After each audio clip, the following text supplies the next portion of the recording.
नमस्कार दोस्तों, ये वीडियो इसके मुकाबले काफी ज्यादा फनी और नई होने वाली है, क्योंकि इसमें हम आपको छात्रों द्वारा एग्जाम्स में दिए गए कुछ ऐसे फनी आंसर से रूबरू कराएंगे जिन्हें देखकर आप हंसी के मारे लोटपोट हो जाएंगे।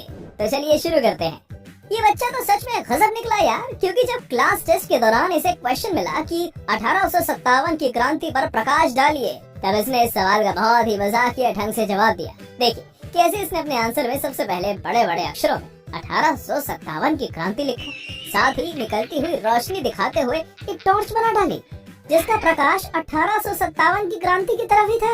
इतना ही नहीं, इसने बाद में लिख दिया कि प्रकाश डाला गया, जो कि देखने में बेहद फनी था, जिससे लगता है कि इसके टीचर ने इसे ठहाके मारते हुए ही 10 में से 0 नंबर दिए होंगे। पुष्पा पुष्पराज बैठ चुकेगा नहीं। दोस्तों, मुझे तो लगता है कि यह बच्चा निश्चित ही अल्लू अर्जुन का बहुत बड़ा वाला फैन है, वरना इस तरह से एग्जाम के दौरान अल्लू अर्जुन का डायलॉग कौन लिखता है यार।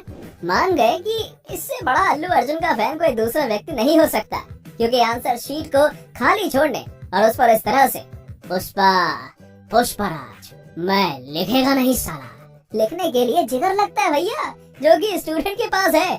इसे कहते हैं पुष्पा का साइड इफेक्ट। अब एक और नमूने से मिल लीजिए, क्योंकि ये तो अलग ही लेवल का स्टूडेंट है।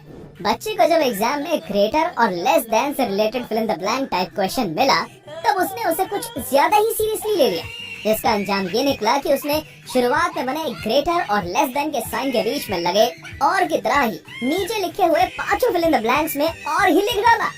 ऐसे नमूनों को मेरा दिल से सलाम, क्योंकि अगर ये ना होते तब हम और आप ठाके कैसे मारते भाई। इंग्लिश ग्रामर का अपना ही जलवा है, जिसको समझ आ जाती है वो इंग्लिश में फ्लुएंट हो जाता है, और जिसे समझ नहीं आती वो स्टूडेंट जैसा ही नमूना बन जाता है। इसकी मैडम ने इसे क्लास में कुछ वर्ड्स के ऑपोजिट वर्ड लिखने को दिए, पर जनाब को चाइनीज बाल ने कुछ इस कदर धोखा दिया था कि जब इनका एक वर्ड ओरिजिनल आया तब उन्होंने इसका ऑपोजिट आर्टिफिशियल नहीं लिखा बल्कि चाइना लिख डाला। वैसे इंग्लिश के मुताबिक तो यार ये बच्चा गलत है, पर अगर टेक्निकल तौर पर देखा जाए तो बात तो इसने सही लिखी है, क्योंकि चाइना का माल कभी भी ओरिजिनल नहीं होता। यही होता है जब छात्र को बायोलॉजी में इंटरेस्ट हो और घर वाले उसे जबरदस्ती मैथ पढ़वा रहे हो। भाई साहब, मेरे हिसाब से छात्र ने वैसे तो बिल्कुल सही और तगड़ा जवाब दिया है, पर मैथ के पॉइंट ऑफ व्यू से ये जवाब बिल्कुल गलत है। दरअसल इसके मैथ टेस्ट में जब क्वेश्चन आया कि बॉब के पास 36 कैंडी थी और उसने उसमें से 29 कैंडी खा ली, तब उसके पास क्या बचा। अब मैथ के हिसाब से तो इस सवाल का जवाब 7 कैंडी होना चाहिए, पर स्टूडेंट है ना बायो लेवल, तब उसने इसका जवाब बायोलॉजी की भाषा में ही दिया और आंसर में डायबिटीज यानी कि बॉब हैज डायबिटीज लिख डाला, जिसे देखकर आपको क्या इसके टीचर तक को हंसी आ गई होगी। इसे कहते हैं एक्स्ट्राऑर्डिनरी स्टूडेंट, क्योंकि जब इसके हाफ ईयरली एग्जाम्स में कबीर दास के ऊपर निबंध लिखने और अमिताभ बच्चन के ऊपर लेख लिखने जैसे 2 क्वेश्चंस आए, तब इसने इन 2 सवालों का बहुत ही चतुराई भरा जवाब दिया। आप ही देख लो कैसे इसने कबीर दास का नाम लिखकर उसके ऊपर निबंध लिख डाला और इसी तरह अमिताभ के ऊपर लेख लिख डाला, जो कि देखने में काफी ज्यादा फनी था। आपको क्या लगता है इसके टीचर ने इसे इस तरह की चतुराई दिखाने के लिए सिर्फ 00 देकर छोड़ दिया होगा?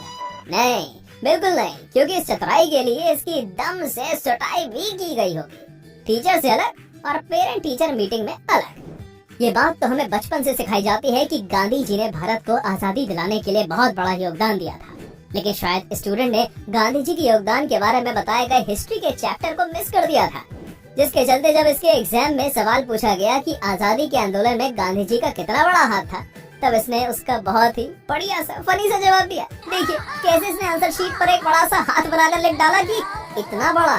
सच में आज अगर गांधी जी जिंदा होते ना, तब इस मासूम छात्र के इस फनी से आंसर को देखकर वो भी अपनी हंसी कंट्रोल नहीं कर पाते। दोस्तों, मोदी जी का वो फेमस मीम डायलॉग तो आपको याद ही होगा, जिसमें वो कहते हैं इतने तेजस्वी लोग हैं हमारे पास, कितने शानदार विचार रखते हैं ये, कितने तेजस्वी लोग हैं हमारे पास।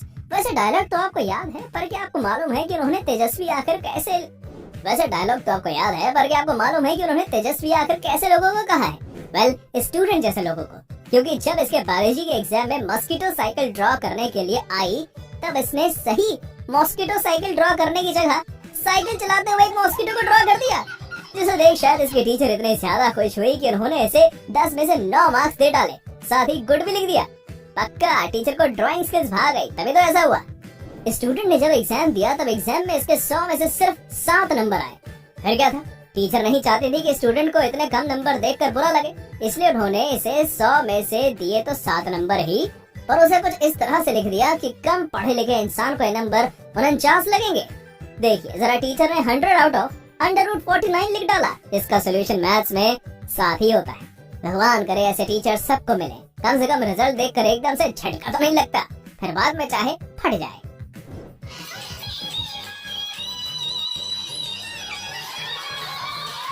आजकल की पापा की परियां तो सच में कमाल ही कर देती हैं। मतलब यार मानना पड़ेगा, ज्यादा नंबर पाने के लिए क्या गजब का दिमाग लगाया इस बंदी ने तो।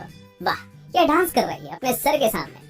मुझे तो लगता है कि सर इससे पक्का इम्प्रेस हो जाएंगे और इसे ज्यादा नंबर दे देंगे।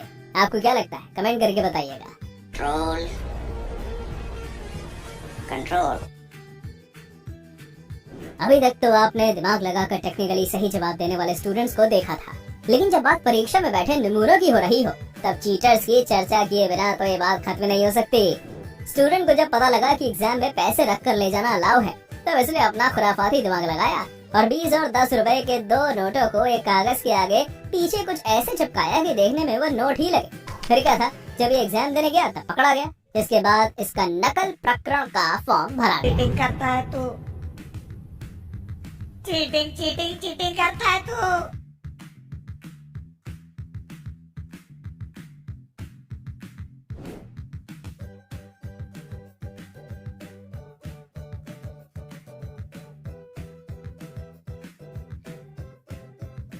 ऐसा काम तो वही बच्चे कर सकता है जिन्हें पढ़ाई से बिल्कुल भी लगाव नहीं होता। मानना पड़ेगा, स्टूडेंट ने तो मैथ के फॉर्मूला से साबित भी कर दिया कि पढ़ाई से स्टूडेंट फेल हो ही जाएगा। जरा ध्यान से देखिए इसके सोल्यूशन को। वाह भाई वाह, मजा आ गया। खैर ये मजाक के लिए तो सही है, पर किसी बच्चे पर इसका गलत इम्पैक्ट नहीं पड़ना चाहिए, वरना पता चला कि बच्चों ने सच में पढ़ाई छोड़ दी। कुछ भी कह लो दोस्तों, पर था ये सोल्यूशन काफी ज्यादा फनी। तो गाइस, आप सबने अक्सर टीचर से सुना होगा कि अगर पढ़ोगे नहीं तो फेल हो जाओगे, यानी no study equals to fail, और अगर पढ़ोगे तो फेल नहीं होगे, यानी study equals to no fail. चलो आइए इसको मैथमेटिकली सॉल्व करने की कोशिश करते हैं। तो इन दोनों को आपस में ऐड कर लेंगे और इन दोनों को आपस में ऐड कर लेंगे। चलें, तो यह हो गया नो स्टडी प्लस स्टडी, और साइड पे नो फेल प्लस फेल। तो यहाँ से कॉमन क्या आ गया? यहाँ से कॉमन स्टडी आ गया। अंदर क्या बचा? नो प्लस 1, और इस साइड से कॉमन क्या आ गया? फेल आ गया। और अंदर क्या बचा? No plus 1। तो आप देख सकते हैं नो प्लस 1 आपस में कैंसिल, और ये सो फाइनल आंसर हमारे पास आया study equals to fail. Hence proved. Show this to your teachers now कि आपने मैथमेटिकली प्रूव कर दिया कि अगर पढ़ोगे तो फेल हो जाओगे। वाह, क्या दिमाग लगाया इस छात्र ने तो। इसे तो 21 तोपों की सलामी मिलनी चाहिए, क्योंकि इसकी ट्रिक के सामने अच्छे अच्छे टीचर्स अपना सर पकड़ लेंगे। आप ही देख लो, क्वेश्चन पेपर में जब ट्रू फॉल्स आए, तब एक छात्र ने अपनी आंसर शीट में कुछ ऐसे वर्ड्स बना दिए जो देखने में ट्रू और फॉल्स दोनों की तरह लगते थे। अब जब टीचर इसकी कॉपी चेक करेंगे ना, तब उन्हें भी समझ नहीं आएगा कि आखिर इसने ट्रू लिखा है या फॉल्स। इस नमूनी ट्रिक के लिए लाइक तो बनता है। अब क्या देखना पड़ रहा है? अच्छा है मैं अंधा हूँ। पेपर में सवाल आया कि उल्टा चोर कोतवाल को डांटे, मुहावरे को उदाहरण देकर समझाइए। तब इस छात्र ने तो हद ही कर दी, क्योंकि जब इसे मुहावरे का सही मतलब नहीं मालूम था, तब इसने अपना खुराफाती दिमाग लगाया और आंसर में 2 कलाकृति बनाई, जिसमें से उल्टा वाला चोर था और सीधा खड़ा कोतवाल। इतना ही नहीं, इस छात्र ने अपनी कोतवाल और चोर की ड्राइंग के साथ ये भी लिख दिया कि चोर कोतवाल से कह रहा है कि अबे ओए कोतवाल, जो देखने में सच में बहुत ही ज्यादा मजाकिया और क्रिएटिव था। खैर टीचर को आंसर जरा भी पसंद नहीं आया, जिसके चलते उसने इस छात्र को 10 में से 0 अंक दिए। तो दोस्तों, ये थी हमारी एक और इंटरेस्टिंग वीडियो। अगर आपको ये वीडियो पसंद आई हो तो इसे लाइक करें, और हाँ, जाते जाते चैनल को सब्सक्राइब जरूर कर दीजिएगा। Thanks for watching.